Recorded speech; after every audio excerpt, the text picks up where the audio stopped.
Mélangez dans un saladier la farine, le sucre et le sel.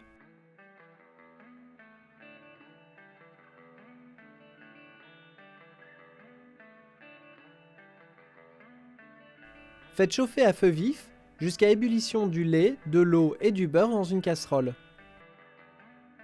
Dès ébullition, versez une fois tout le contenu du saladier et mélangez vivement à l'aide d'une spatule ou une cuillère en bois. Continuez à mélanger énergiquement à feu moyen la pâte ainsi obtenue afin de dessécher la pâte. Cette étape est très importante. Puis retirez du feu pour incorporer les œufs un à un. Vous pouvez vous aider d'un robot en utilisant la feuille, batteur plat du robot, car c'est une étape longue et fatigante.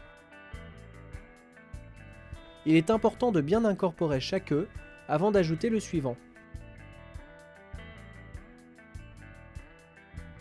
Vous devez obtenir une pâte à choux bien souple. Pour la cuisson, mettez la pâte dans une poche à douille en utilisant la douille lisse la plus grosse et répartissez la pâte en petits tas réguliers sur une plaque recouverte d'un papier sulfurisé beurré. Si vous n'avez pas de poche à douille, vous pouvez utiliser 2 cuillères. Faites cuire à 170 degrés pendant 15 à 20 minutes, tout dépend de la taille de vos choux. Ici, on a laissé cuire 20 minutes.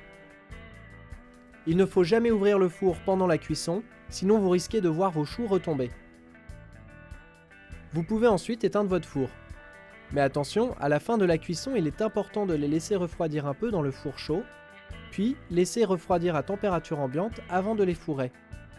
De crème pâtissière par exemple.